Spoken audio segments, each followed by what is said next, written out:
Grab a seat. We're gonna start in 1 second. So I want to give you the welcome. So thank you so much for your patience. We understand there was an accident in the freeway, so thank you for making it safe. My name is Ileana Madrigal. I proudly work with North Bay Labor Council FLCIO.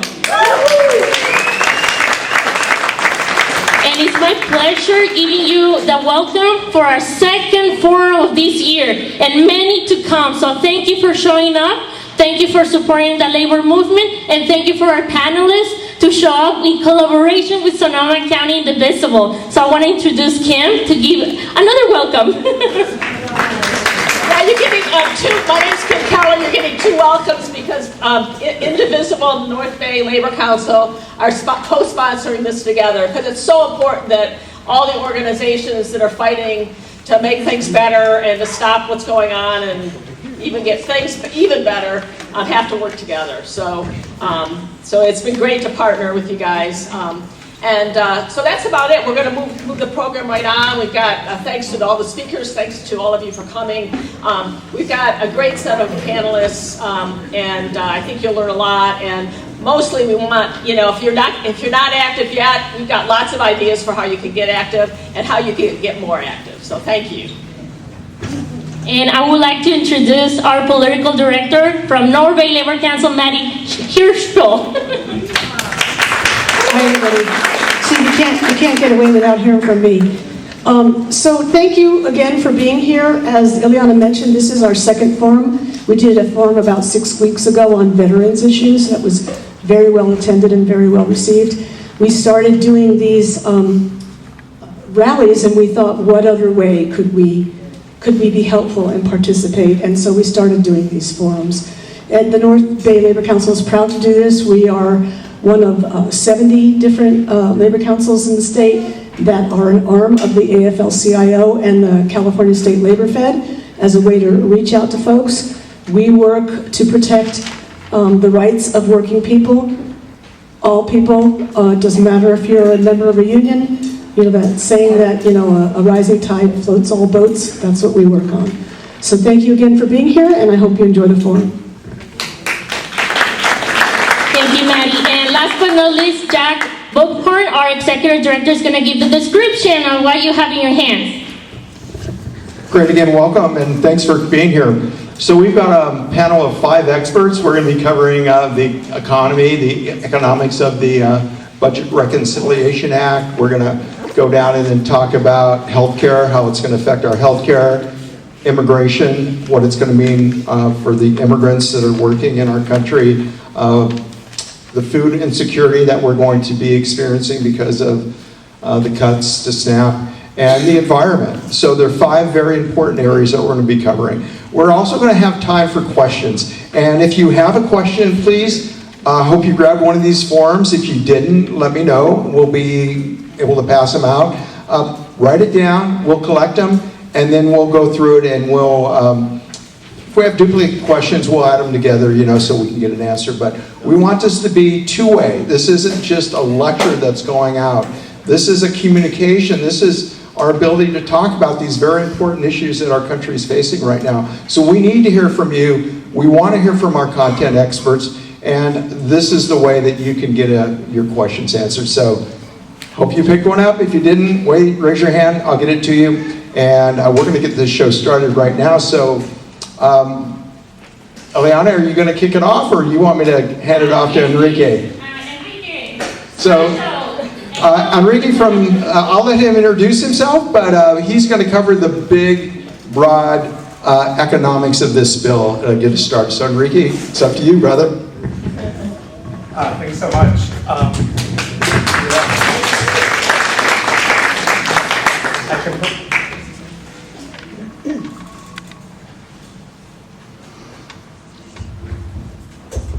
Can you hear me? Yeah. All right.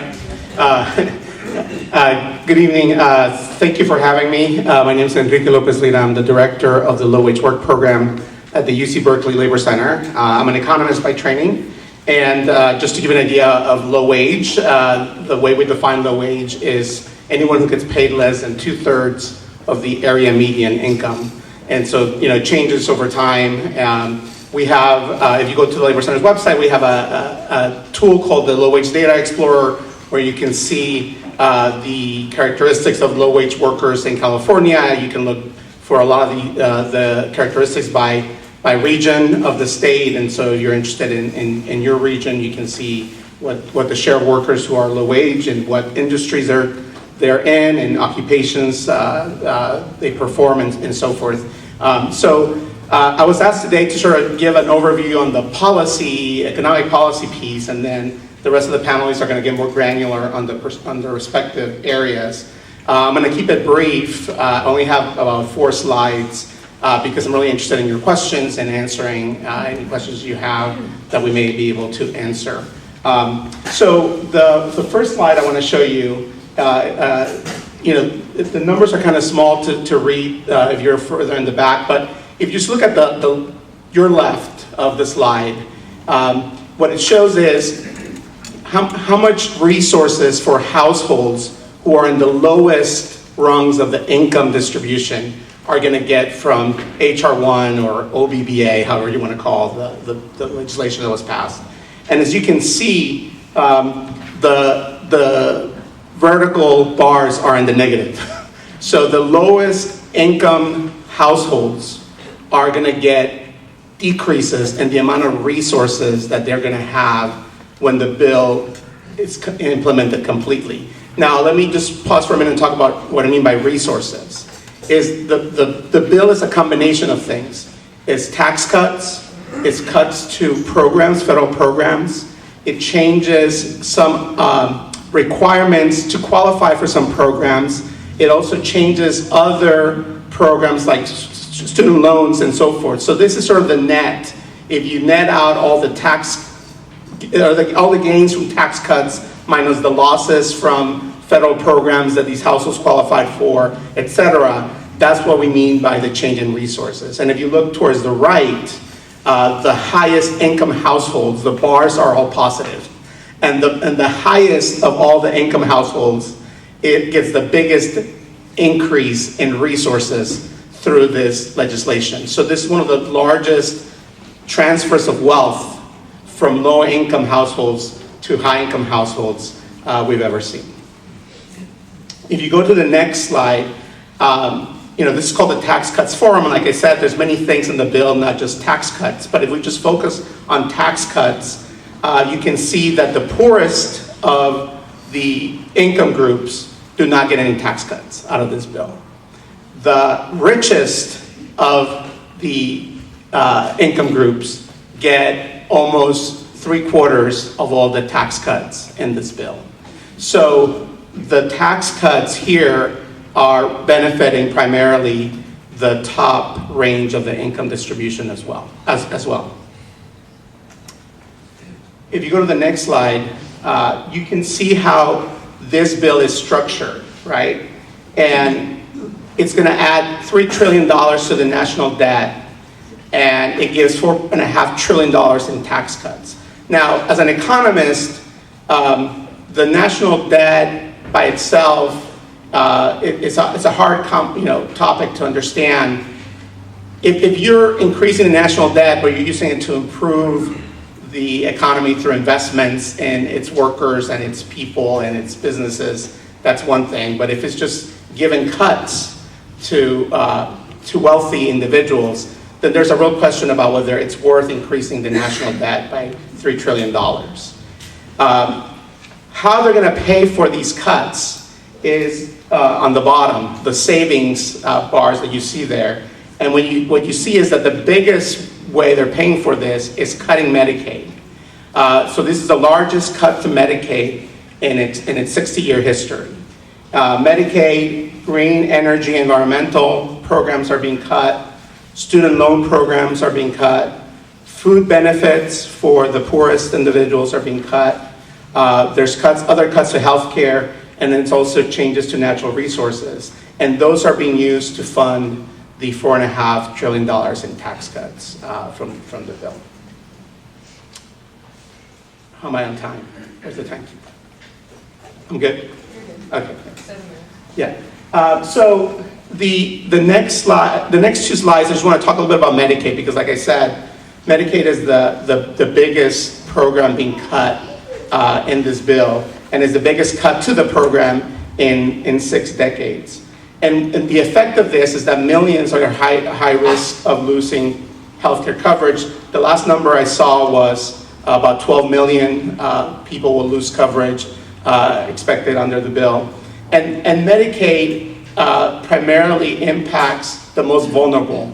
So we're talking about the folks on Medicaid are people who are older, have disabilities, or they're the lowest wage workers. So one of the misconceptions about Medicaid is that, in the bill itself, they increase some of the work requirements of these programs on Medicaid. But Medicaid already is covering workers. So one of the biggest misconceptions is that people on Medicaid are not working, but a large share of Medicaid recipients are actually working already. And so having additional work requirements to qualify for a program when you're already working is going to be very difficult for a lot of folks, which is why we see the potential loss in coverage. So in California, there's some regions have more enrollees in Medicaid than other regions. If you go to the Labor Center's website, and I imagine they'll make the slides available if you want them.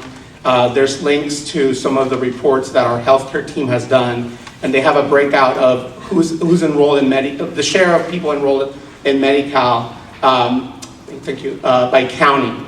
And so if you look at, and you can look at by all ages, or you can look at just teens and children. So for example, in Sonoma County, I think it's like 48%.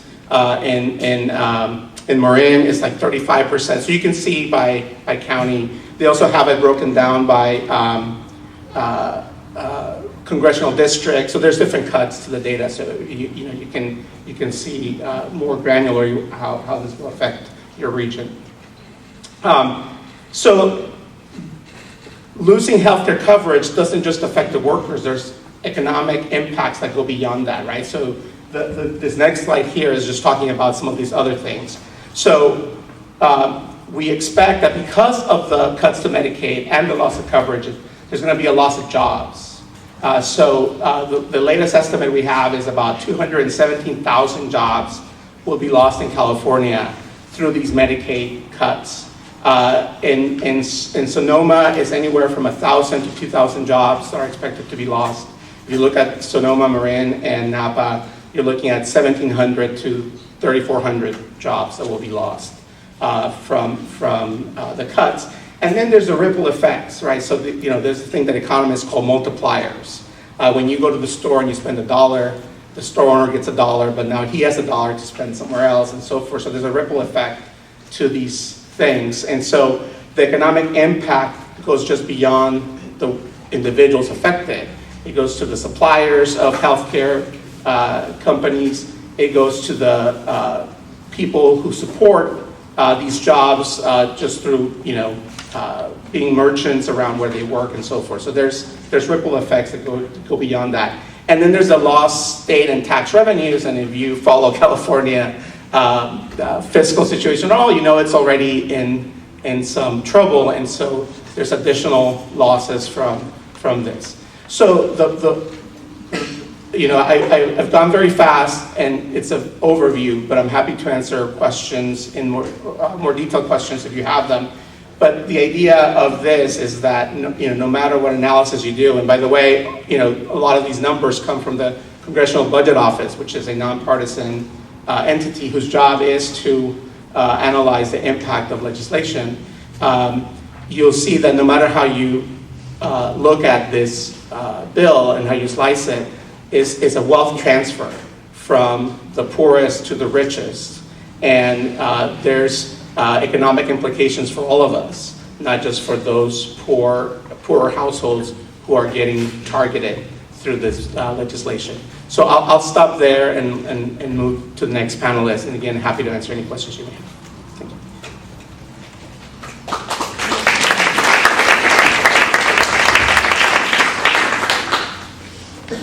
So yeah, next up is Vitas. Okay, thanks, Jack. Thanks, Enrique. That was really helpful. overview. I am not an economist. I'm a lawyer who represents individual immigrants, and so... Come up to the mic. Oh, okay, thanks. I'm a lawyer who represents individual immigrants, and so I'm going to be speaking in anecdotes for the most part and not in big picture data. But let me ask to start with, how many of you were on Farmers Lane on June 14th, the No King's Day action? Wonderful. Very good. That was June 14th. On June 18th, ICE came to Santa Rosa. They came to Farmers Lane. And they picked up a janitorial worker when she went out of the office that she was cleaning to dump the garbage in the dumpster. And that's when they got her. This is a woman who's been in the United States for 20 years from El Salvador. When she crossed the border 20 years ago, she was caught and went to court and was given what's called a notice to appear that starts deportation proceedings. But then she came to California. She was brought to California by a man who knew her mother, and he brought her to live in his house, and he was abusive. He was abusive in terms of labor and abusive in terms of sex, and she never got the letter from the court that said that she had to go to court on a certain date. When you don't go to court, the judge enters a removal order, a deportation order. And so for approximately 19 years, she had a deportation order. They decided to enforce it on June 18th, 2025.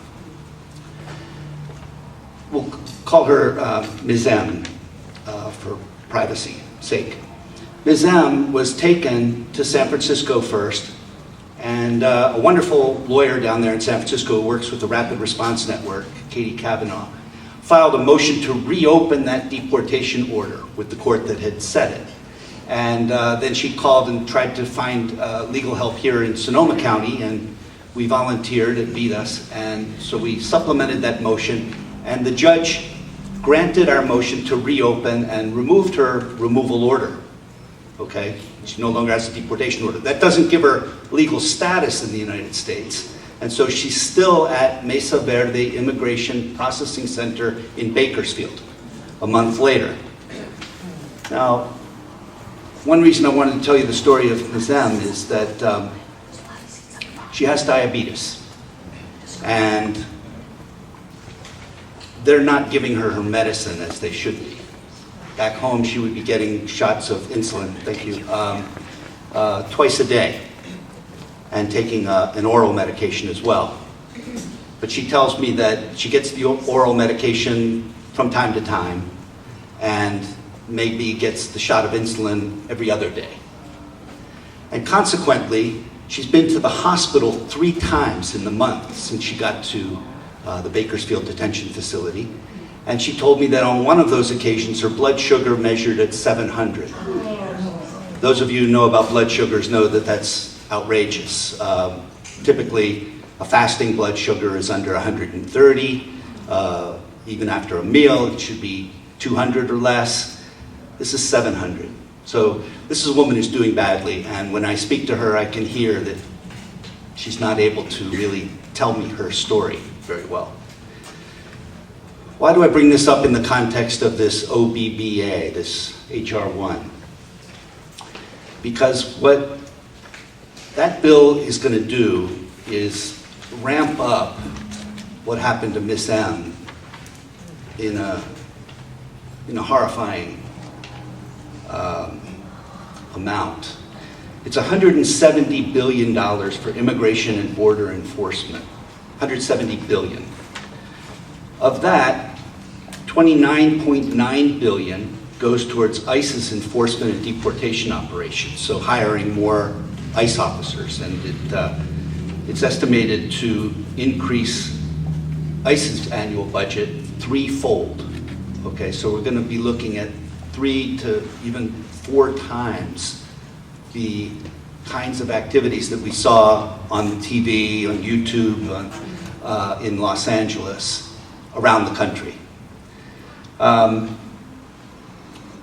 as we just heard from Enrique, this is funding ICE while we're not funding Medicaid and healthcare.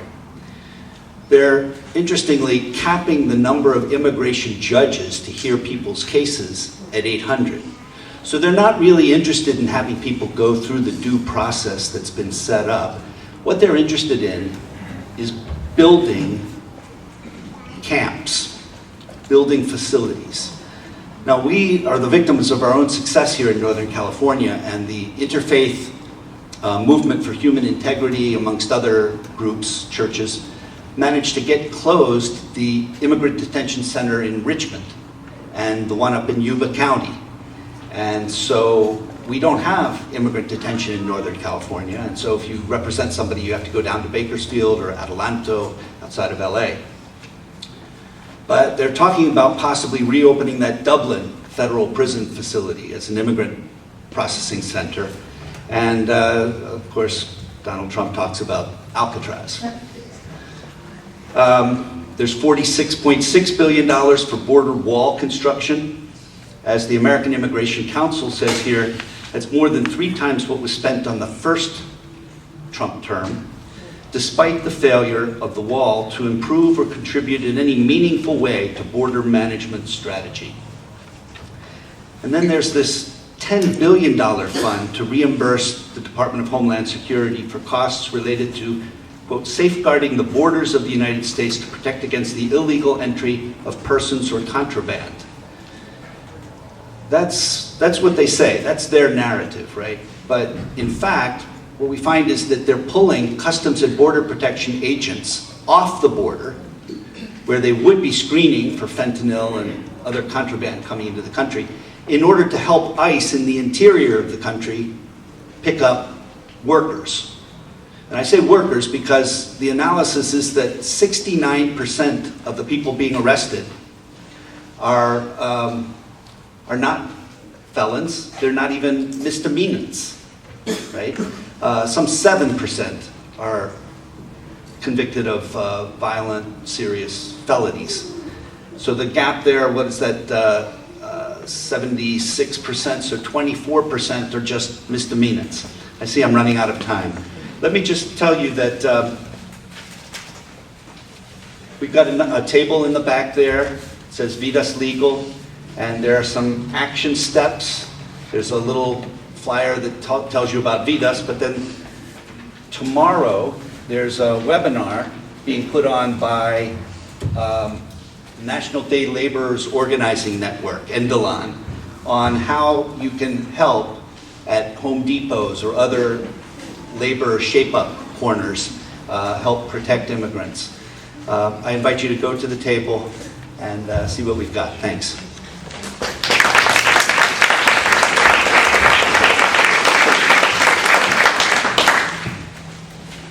So I'm Allison, can you hear me? Yes? From the Redwood Empire Food Bank, and I'm going to completely screw up this lovely woman who introduced herself and said, I'll do your slides, because now I'm just going to wing it, so who needs slides anyway? Because really the idea of why you're here is to learn something, and I hope to teach you something on behalf of SNAP cuts and food security in our region. But I'm feeling like we also need some uplifting, what are we going to do about it moments. There is an economic impact to SNAP cuts. So in California, we call that CalFresh because California likes to be special and different, and so we rename things that are the same. So if you're hearing SNAP on the news, that's the same as CalFresh. It's the same as what people used to call food stamps. Essentially, those cuts are really substantial. The people that turn to the Redwood Empire Food Bank for help, some of them access SNAP benefits and are on CalFresh. Others don't qualify for a variety of reasons, and in this current moment are terrified to sign up for such benefits because all of their information, more so than it already is available to the federal government. So what we're seeing from a food security standpoint isn't data that we can say, oh, for sure, the reduction in SNAP access and the reduction of our food lines going up and down week after week. It's not because the need is decreasing in any way.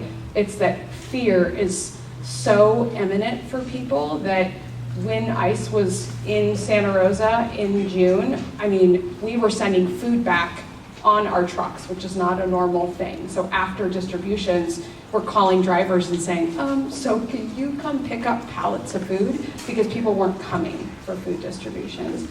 Now, in July, we're running out of groceries that we're trying to plan for because people can't go without it. So the second they're feeling like, okay, ICE apparently isn't here days in a row, now we got to go out and get the groceries that we need. And so then our numbers are skyrocketing again.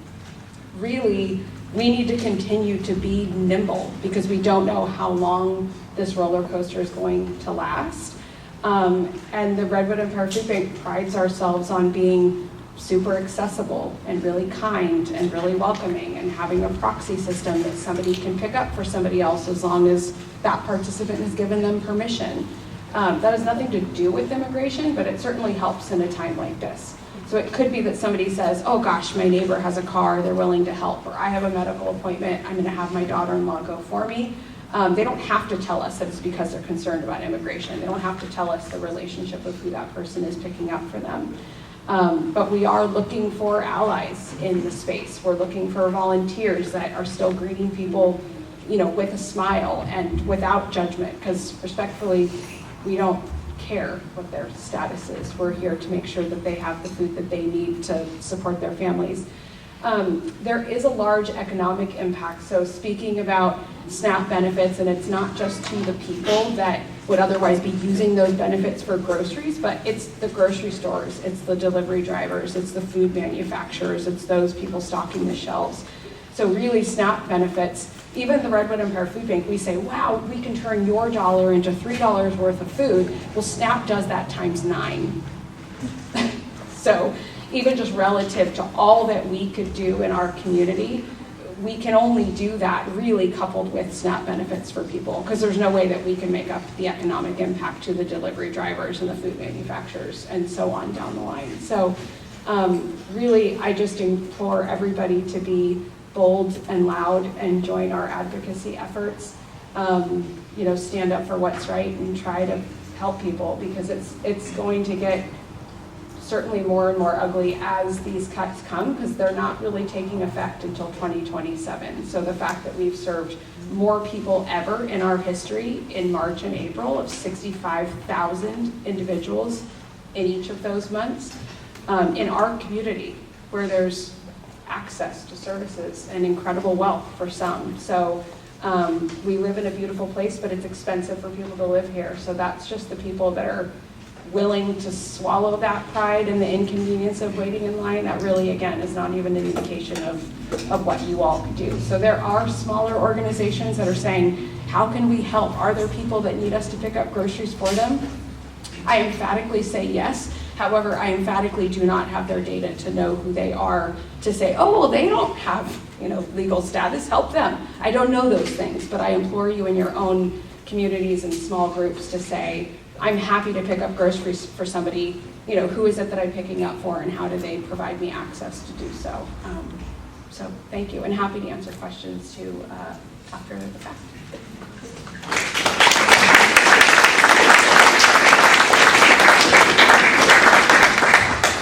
Awesome.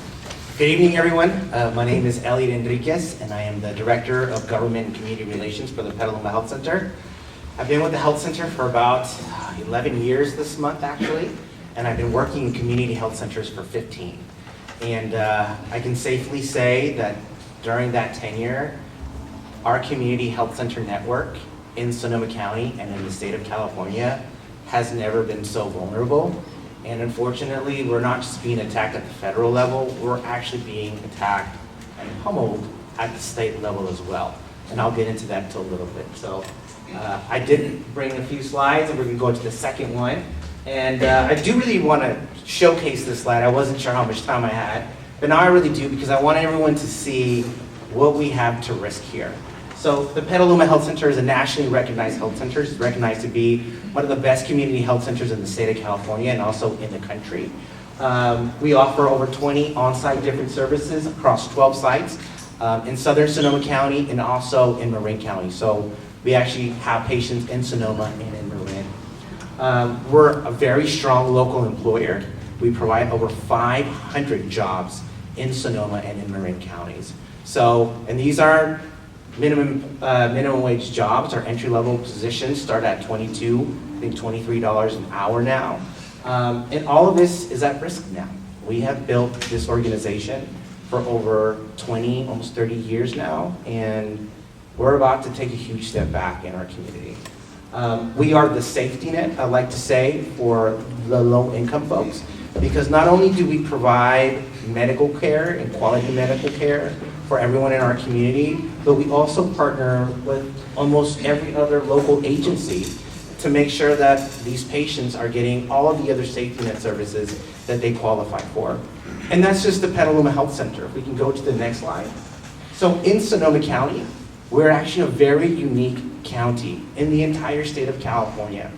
There is no other county in the state of California that has 8 different federally qualified health centers, or 8 community clinics. As you can see, all the way from Alexander Valley, all the way down to West County Health Centers, there are 8 different community clinics.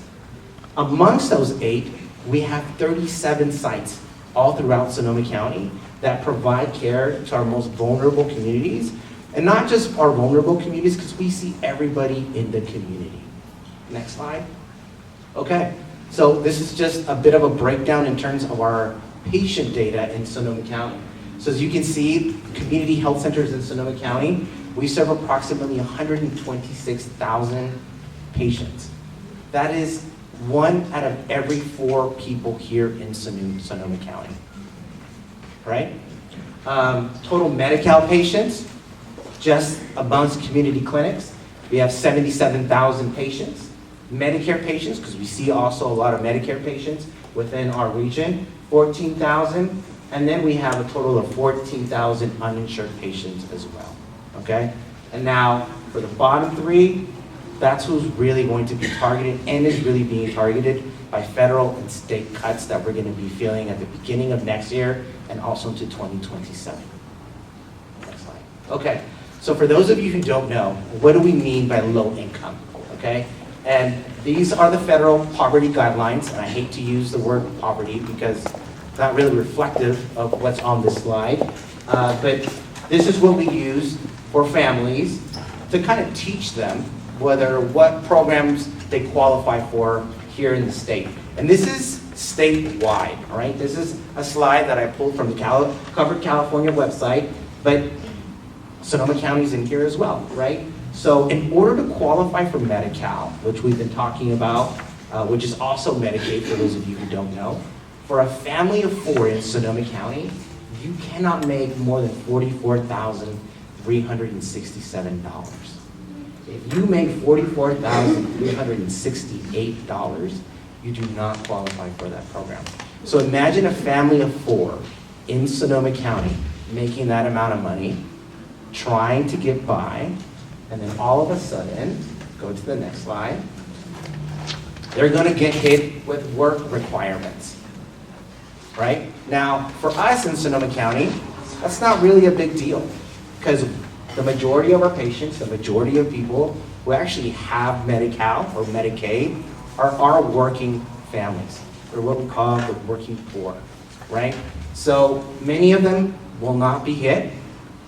The requirements that are being put in place by the federal government of at least 80 hours a month of either working, volunteering, or other activities will not really affect them. But there is a 10%, right? There are probably 10% of all of our patients in Sonoma County that have Medi-Cal or Medicaid that will be affected by this, that will have to figure out a way to stay on this program. The second mechanism that this stupid big bill applies are biannual redeterminations, okay? So now, in order to have Medi-Cal, to stay on Medi-Cal, to keep your Medi-Cal benefits, you renew once a year, right? Your annual redetermination comes up. We have staff at the health center that help all of our families either complete their first application, and we help them stay on their health insurance. We actually do the renewals for them. Well, now these families will have to renew every 6 months, right? And the trick is, families are gonna forget. It's not something that they're used to doing. So basically what this is gonna do, a lot of families aren't gonna do this, it's gonna kick a lot of families off of their Medi-Cal. So what's gonna happen is, once you're kicked off of Medi-Cal, you're gonna have to go through the entire renewal process again. You're gonna have to start a brand new application, right? The entire renewal process that can take anywhere between 3 to 6 months in Sonoma County to get on Medi-Cal again. But that is the plan, okay? As a result, I don't really have any data right now just for Sonoma County, but in the state of California, these two mechanisms, if you will, are going to cost, or are going to take between $850,000 to 1.7 million Medi-Cal beneficiaries off of their benefits. That is an equivalent of $5.4 to $11.1 billion in lost revenue for the state of California, and especially for community health centers. So, as most of you know, we're past COVID. We showed up for this community when this community needed us, right? We did it, you know, if you couldn't get into Kaiser, if you couldn't get into Sutter, you were coming to the health centers and we were taking care of everybody. And now we're being asked, right, to pretty much sacrifice a lot of the network and a lot of the systems, the healthcare systems that we built in Sonoma County. And just because these federal agencies are applying this to us. And there's more. Unfortunately for us, we're not only being attacked at the state level, at the federal level, but we're also being attacked by the state agency as well. So we're going to lose a lot of support. My ask for you, for everyone here today, is to please reach out to your local representatives and ask to stand up for your local community clinics. Thank you.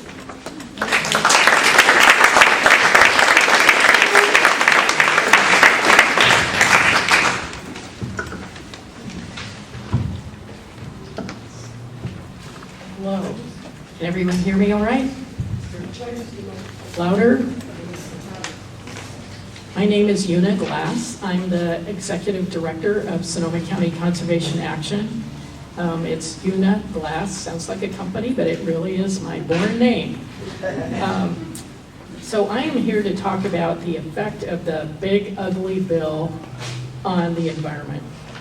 And the more I researched this over the past week, in order to make this presentation, the worse it looked. The big ugly bill is just doing so many bad things to the environment, but it's embedded in so many different parts of our government that it's hard to actually nail down all the places that are being affected. In the course of doing this, I actually called Congressman Huffman's office. I spoke with people in the Board of Supervisors, and I spoke with people who work at state agencies for the state of California. And what I found was that they actually do not have full measure of exactly all the impacts yet, because the environmental impacts are so dispersed and disparate that it's hard to nail down. It's like you're not just dealing with one particular agency or one particular thing. And it's kind of just embedded in everything in this big ugly bill. So when you think about this big ugly bill, what we're seeing now is the spotlight is on the horrible, horrible things that are happening on a daily basis to immigrants. We see people being taken away, deported to countries that are in other continents where they don't speak the language and they've never been there. I mean, just incredible, outrageous things are going on.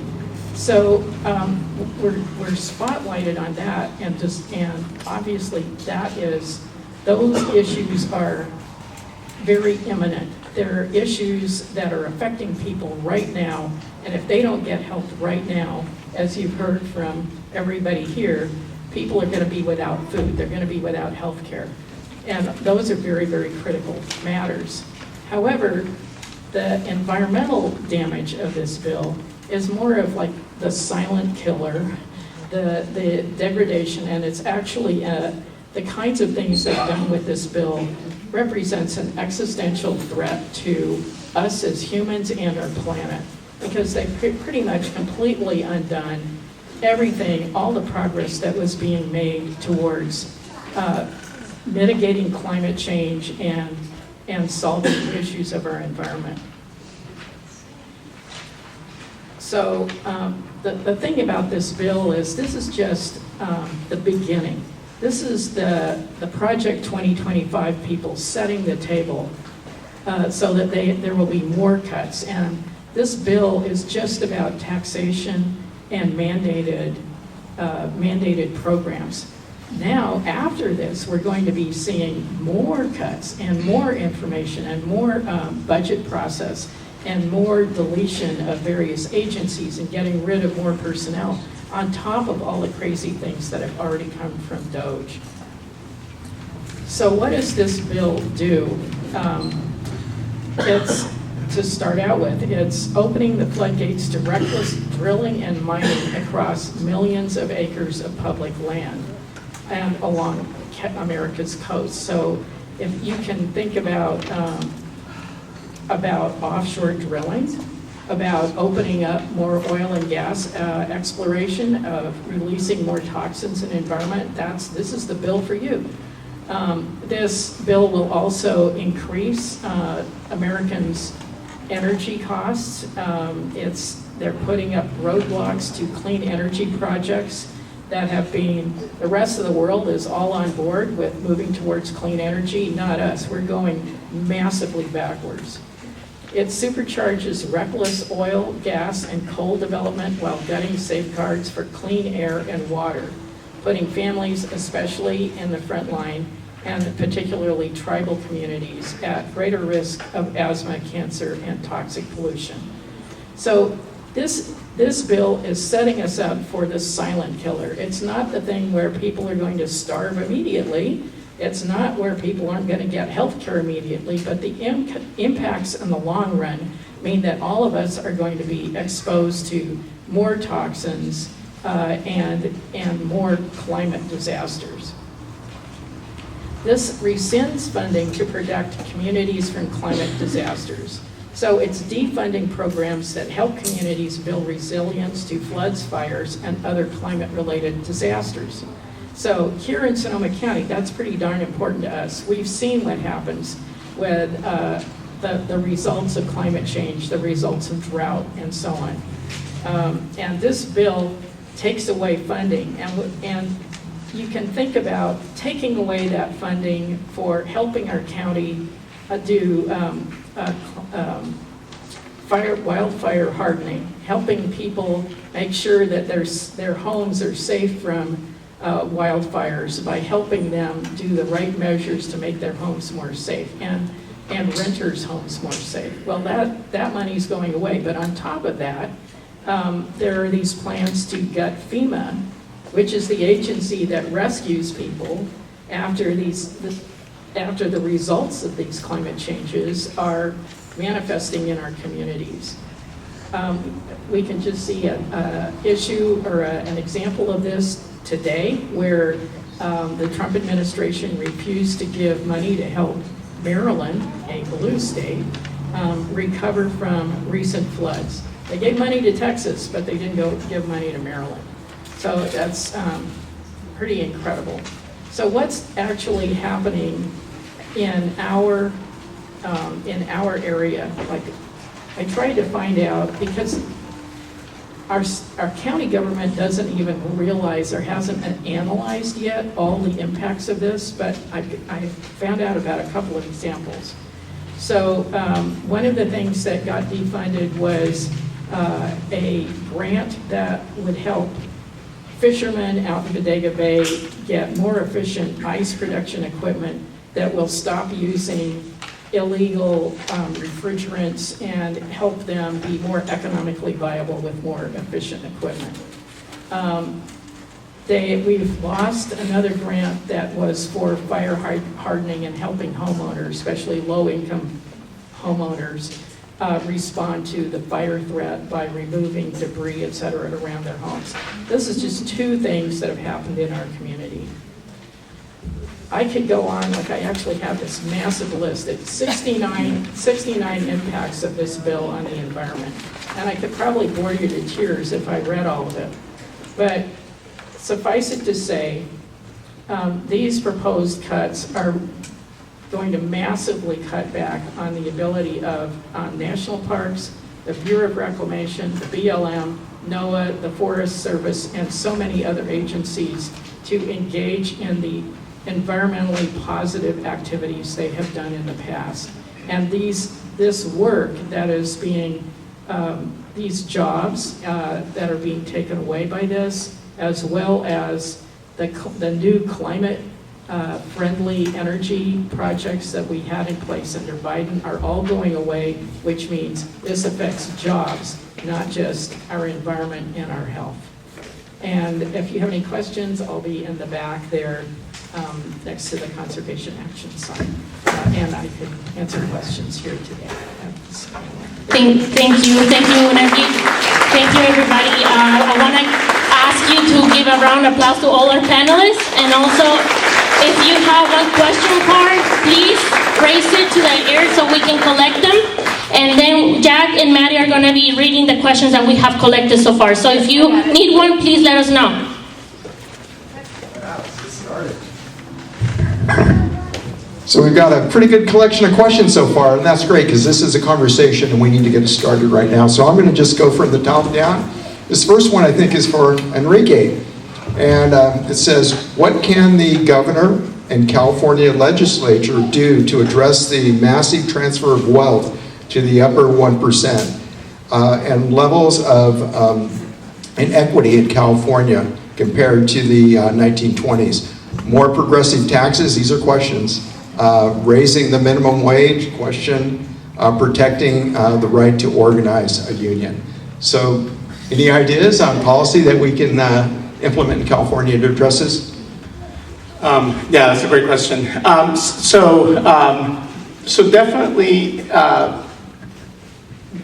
improving the right of workers to organize and will help not just with this bill, but all the other issues that are facing workers in California. So this is a terrible bill for the low-wage workers and working families, but there's other state and local issues that are also affecting these workers, and so improving worker power through better ability to organize and enter into collective bargaining agreements definitely will help workers. So also, the minimum wage it helps workers out of poverty.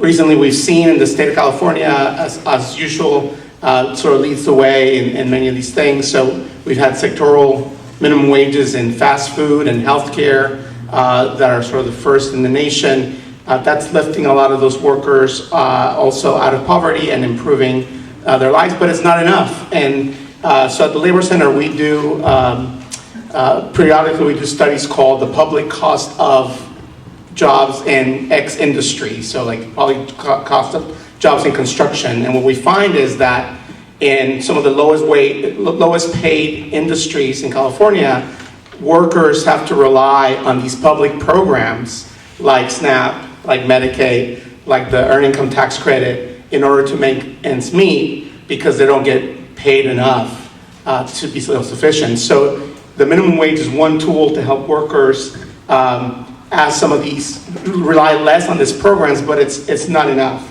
In terms of what the governor himself can do, we've, even before the bill, there were some cuts to Medicaid at the state level. So there was already some issues with what the governor was doing in terms of disenrolling workers and families on Medicaid now. So I'm not going to touch that piece, but just I'll say that. Great, thank you. We have a question regarding work requirements for Medicaid. How will people receiving Medicaid who work at jobs or as independent contractors with variable, non-guaranteed hours be impacted by this work requirement? I wish I could answer that question. We don't. Speak up. Oh, we don't know yet. I mean, there's farmers out here, there's agriculture, there's people who don't clock in, There's people who don't have a set schedule. So we haven't received any instructions or directions of how we're supposed to do that, right? And I say that we because at the health centers, all those community health centers that you saw up there, we have what's called certified enrollment counselors. And these are the individuals that help families sign up for Medi-Cal or Medicaid. And we have received no instruction yet in terms of how we're supposed to prove this or pass this on to families. So we don't know yet. No guidance has been given. Correct. Yeah. All right, well, stay tuned because it probably will be ugly. Right.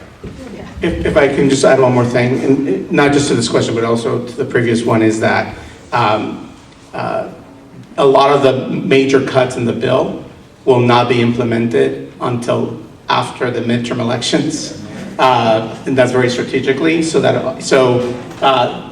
One of the reasons why I don't have guidance yet on a lot of these things is because they're delaying some of these cuts until after those elections. Right, very good point. All right, this is from Rand. What about professional staff, example, physicians, nurses at public hospitals? Will they stay in the area to continue their practices?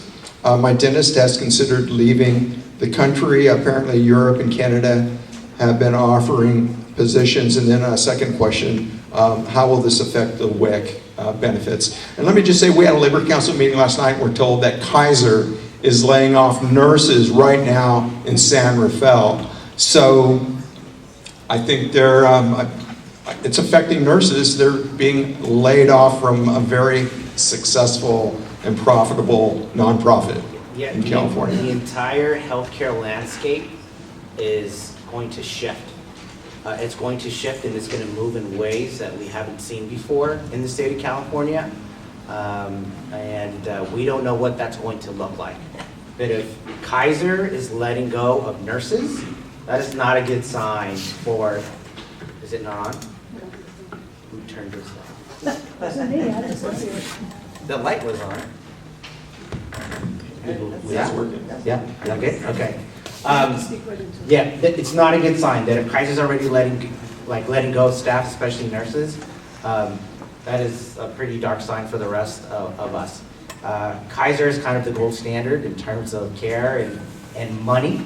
So if they're letting go, folks, they're seeing things that we haven't seen yet. So, yeah. And WIC, do we know how this is, if it will affect WIC? I don't know. I couldn't tell you about WIC. Okay. Yeah, I'm not very familiar with the WIC program. Yeah. Okay. Next question. Here we go. I think this is for Enrique again. Are the cuts to Medicaid 68% public hospitals, 61% nursing, I think? Or anyway, similar to what other states will see? Asking to see if there's any hope that red states might push back a little bit, step up and help. So is it similar across the board? I mean, the cuts we're seeing in California, will they have the same cuts in Louisiana and Texas and Florida and more red states? I'm going to let my colleague Brenda answer that question. Hi everyone, Brenda Mills, also with the Labor Center. I want to say the Republicans have pretty much held the line around cutting Medicaid. I mean, even the folks in the Central Valley, right, who have been pushed and had large numbers of Californians enrolled in Medicaid actually held the line. And historically, red states have not even matched, right, what the federal government matches in state dollars. So I think already even before these cuts, they really haven't cared. So I think for a lot of those having less to spend on Medicaid, we're actually allowed them to spend on other things like immigration enforcement. And I just want to add something that we didn't discuss today, but also will impact Medicaid and all of these cuts. I don't know if you've all been following what Trump just did yesterday, which is around deregulating even more AI technology. You've seen that? And the impacts that are coming. So I think some of the questions around how the taxes are going to keep moving to the rich is that right now there's basically free reign, right, as we deregulate technology and AI for billionaires to continue making more money, but also impacting healthcare. So we've already seen that a lot of these technologies are coming in to not only replace a lot of the responsibilities that workers have in healthcare and in other industries, but I think that he's also banning what states can do to regulate AI. And in California, where this year, labor in particular introduced several bills to be able to not only protect the public from surveillance, right, and from other things, but specifically protecting workers for being exploited even more at the workplace, for being surveilled. With his executive orders, it could mean that we cannot make progress for another 10 years at least. And if that happens, the one tool that workers, at least those who are unionized, will continue to have is the power to organize and the power to be able to collectively bargain. Thank you. I have another question on this from, has ICE yet been to the Home Depot in Sonoma County? I'm sorry to say I don't know. I wouldn't be surprised, but we have not gotten reports of arrests there. I usually do hear when, through the North Bay Rapid Response Network, when ICE does make an arrest. And so that would lead me to think that they haven't yet. Okay, a little bit of good news there, right? Yeah. Okay, and this third question regarding environmental concerns. California has pretty strong environmental laws. We did up until recently. Anyway, we do. Water quality, etc. So have you talked about net effects in California? So we do have comparatively strong environmental laws here in California. However, many of the programs that we have in California actually are getting part of their funding from the federal government. So this means that we will have cutbacks, we will have the laws in place, but to implement many of the programs, for example, taking care of our forests so we don't have forest fires. A lot of the money that is used for that comes from the federal government. So there's going to be a big crisis in terms of fiscal support for many of the laws that we have in order to implement the policies that we already have. So I don't see most of those laws going away. However, many of the programs are going to be really lacking in funding. And I also just wanted to mention, because this was just mentioned about AI. AI is a massive environmental issue. We're looking at some of the sources that I've read have said that AI is going to utilize 5 times, in another 5 to 10 years, it's going to use 5 times the amount of energy currently used by the state of California. So, and that energy is being needed to support these AI farms, these AI server farms, and that's a huge energy drain. And how are we going to, how's that going to be supported with energy? Well, it's going to be energy coming from coal and gas, so it's going to exacerbate pollution. And now they're trying to reawaken nuclear also to support these. So these are things we've tried to control in California, but a lot of these laws in here are basically saying we don't have very much jurisdiction over that anymore. So I see that as another huge problem for the environment in California. Okay, here's another question from Eve. Many of us don't qualify for Medi-Cal, but are still receiving subsidies under ACA. Cuts to those subsidies are anticipated as well.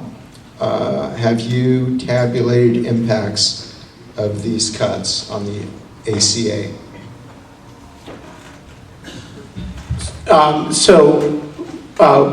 Our healthcare team has done a lot of work on ACA when there's been threats to cut back through previous Congress, the most recent Congress for this bill. I don't believe that they've actually updated any ACA estimates with the HR1 unless Brenda, I don't think that's right. So I don't think there's any updated information, but in our if you go to our website, you go to the healthcare team, they have analysis of the proposed cuts to ACA before that didn't actually go through, and that can give you an idea of how cuts to ACA could impact.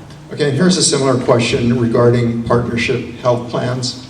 I think that's different, right?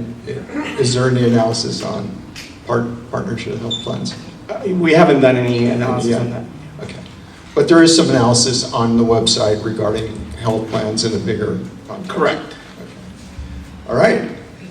Let's go to the next one up here. This is from Lauren. The big ugly bill is just more supply side economics, which since Reagan has proven to lower the rate of increase in national income.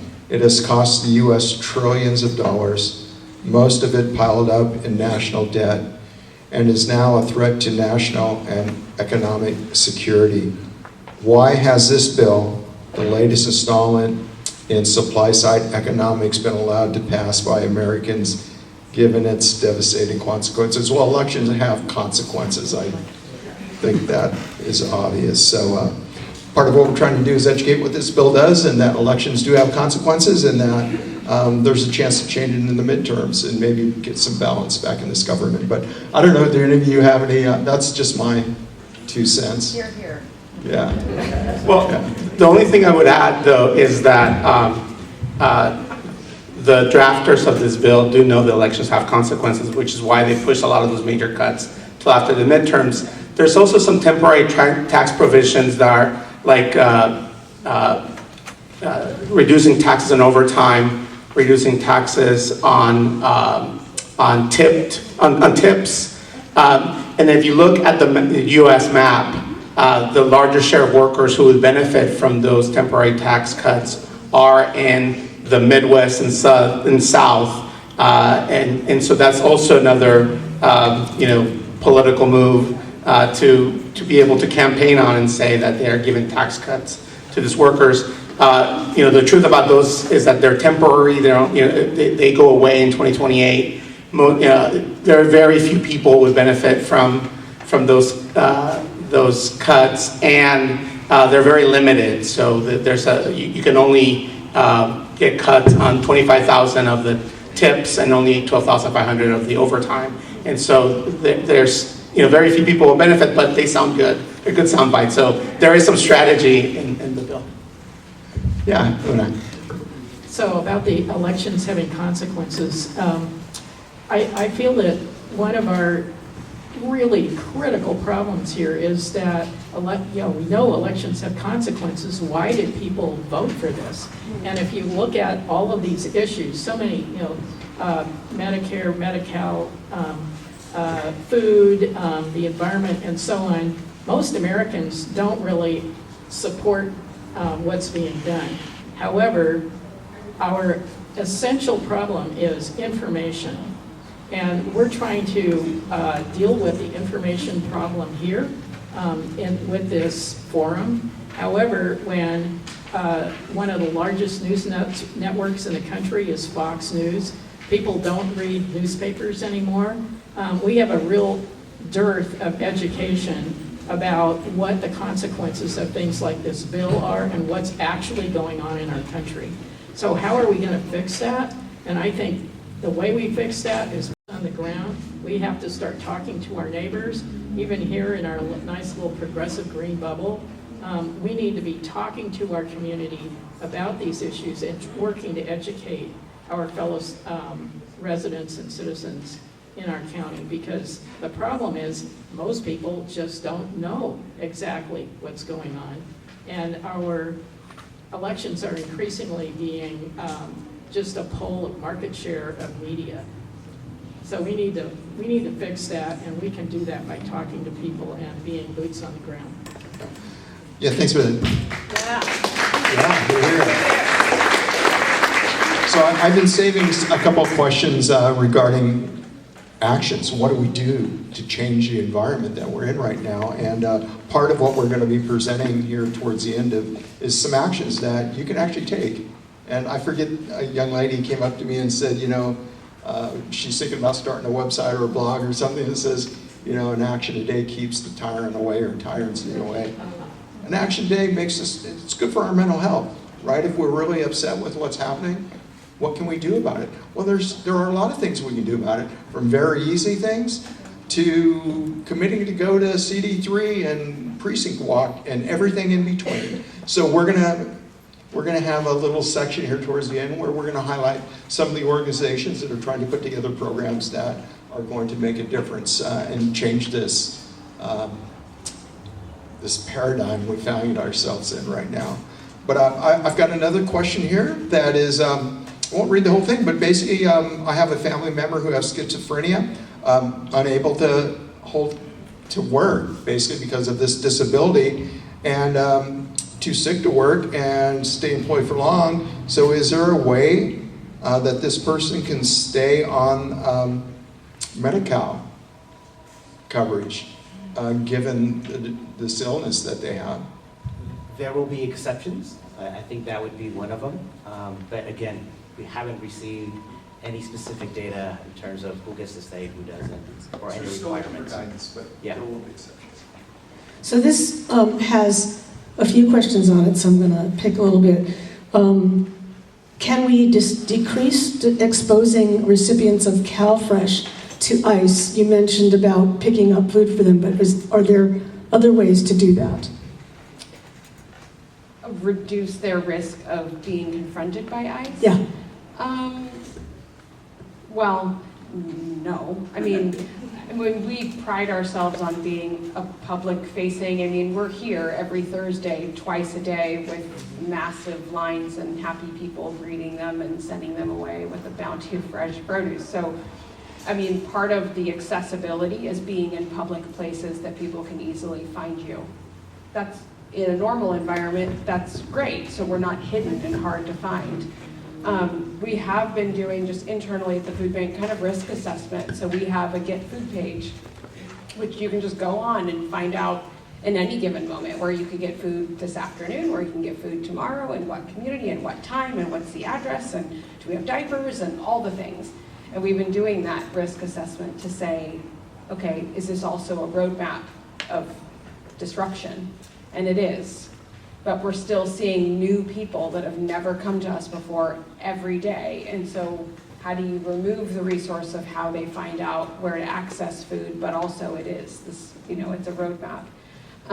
We have not, across the Feeding America network of, hundreds of food banks, going to food distributions has not been like the thing. If a food bank has been impacted at all, it's been because we often host food distributions at like subsidized housing sites. And so if they're going to a Section 8 housing development and maybe a food distribution happened that morning, of course the food distribution can be impacted, but they're not there like to disrupt the food distribution. That has not happened. Nor have we been given any indication that that is sort of the strategy. Of course that could all change, but we were just robust at handing out know your rights information, and we're getting training and hanging out with colleagues all the time just to say, how do we keep spreading information? But really, if people are concerned about coming, it's that they could have somebody else pick up for them. And this says SNAP cuts begin in 2027 or the beginning. Do all these cuts happen at the same time? And I heard somebody say 2027. I thought it was 2026 that this would kick in. It's a little bit of both. So some things are in 2026, some are early 2027. Again, we've acknowledged it's part of the strategy of when the midterm elections are. But I will say, from the Redwood Empire Food Bank perspective, even when COVID sort of disaster benefits were ending, so people that were on CalFresh, and just the supplemental disaster CalFresh was ending a couple of years ago in March, we saw our participation skyrocket. And that was not about the people that lost those supplemental benefits. It's because people are scared. And if you are a senior that has, time, and you're watching the news and you're hearing things on the radio and you're on a fixed income and all you're hearing are cuts and scary things happening, you hear something is going away, well, you panic. So people don't know the difference between Social Security and CalFresh and their retirement and their, cost of living. I mean, they don't even know the distinction of all these things. And so even though this isn't happening until 26 or 27, people are responding to it and scared and kind of freaking out now. And it's just an indication of they're going to do that for another year and a half and beyond. Are there other healthcare cost reductions related to clinics, hospitals, and facilities? What do you mean by other? I don't know. It's, I guess that those healthcare cuts relate to all of that, right? Yeah. More sick people. Yeah, well, what's going to end up happening is that when someone loses healthcare coverage, when someone loses Medi-Cal, they're uninsured, right? And where do those folks usually end up at? Either at community clinics or they end up in the ER. And that is going to create an increase, a dramatic increase in the unfunded care costs that every community clinic and that every major hospital has. And when that goes up, that creates more debt for us. It becomes a strain on our current budgets, and we have to find ways to fundraise for it or to meet those costs, because we can't go bankrupt. This community depends on us. And so that's when we have to end up getting creative, whether we cut employees, we cut services. We have to find a way to make ends meet, to stay in the black, because we have to. But you know, that is the path that we're going down. So, yeah. These last two questions relate to where we go from here, so I'm just going to read them both to give us some food for thought. We are being kicked in the face. How can we organize to make sure that everybody has what they need? How can the Labor Council take the lead on this? We will talk about that, but we are trying to take some kind of a lead on that. But there's more to come when Marty comes up and talks about what comes next. This last one is, MAGA is a euphemism for make the U.S. white and Christian. So all of the problems presented are intentionally to make Latinos and everyone not white, like the question writer, leave the U.S. What are your comments to the claim, and how will we fight back against this? If anybody wants to say anything, but I was just kind of, those were directly asking questions about where we go from here. So, do you want to? So the only thing I would answer to that is that earlier this month, the U.S. Department of Labor put out a tweet that said that all the job gains since January 2025 in the U.S. have gone to native workers instead of foreign workers, and he said it's a victory for Trump. Which, number one, it's bad math. It cannot possibly be true. But number two, foreign-born workers in the labor data doesn't mean they're not documented people in the U.S. Elon Musk is a foreign-born worker who's a U.S. citizen. Melania Trump is a foreign, right? But so that's quite a change in the narrative of what we're for as native-born workers versus, we want, criminal illegals out of the U.S. So there is a gradual shift. And the Secretary of Agriculture also said that they were going to have 100% native workforce, like that was the goal. So there is it's a moving target. You're going to go pick grapes, right? I'm sure. So first of all, I want a great hand for our panelists involved in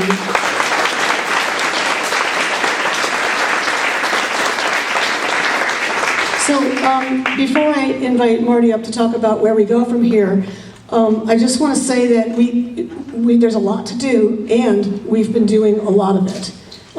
As Una said, getting out there, these demonstrations, these rallies, they matter. They do something. It may not feel like it in the moment, but we keep out there, keep the pressure on. That's what ended the Vietnam War. Back in the 60s. So we need to keep at it, keep moving. Every time there's a call, try to show up if you can. And Marty's going to talk some more about that.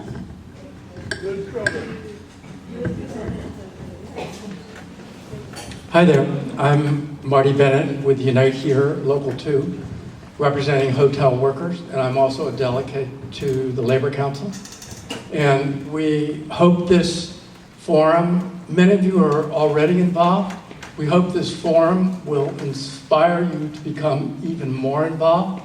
And if you look along the walls and in the back, we have representatives of various organizations that you can talk to when we adjourn in just a few minutes and learn more about how you can be involved with the activities that they're engaged in pushing back against Trump too and building a united front against fascism. So let me just talk briefly about each one and their signs, and you'll find representatives at the table. For the Labor Council, this is our second forum, educational forum. There will be more. We have also organized demonstrations in support of federal workers and postal workers. There will be more. And the Labor Council was also active in supporting union contract and organizing campaigns throughout the North Bay. Indivisible Sonoma County has organized numerous national demonstrations and actions this year, and there will be more. Indivisible also organizes the Tesla takedown rallies every Saturday at the Tesla showroom in Santa Rosa at 11 a.m., as well as demonstrations on the Santa Rosa and Petaluma 101 pedestrian overpasses, and weekly actions in several other cities. Sonoma County Conservation Action is one of the oldest and most effective environmental organizations in the county. Conservation Action is now gearing up for ballot initiatives in 2026 to renew funding for the SMART train and likely another for funding for the regional and county parks. They are now recruiting paid and volunteer canvassers for these endeavors. Vitas Legal has offices in Santa Rosa and Petaluma.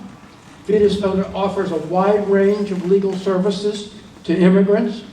Just a few of those include removal defense, asylum, U visas, work authorization, permanent residency, and naturalization services. The North Bay Rapid Response Network.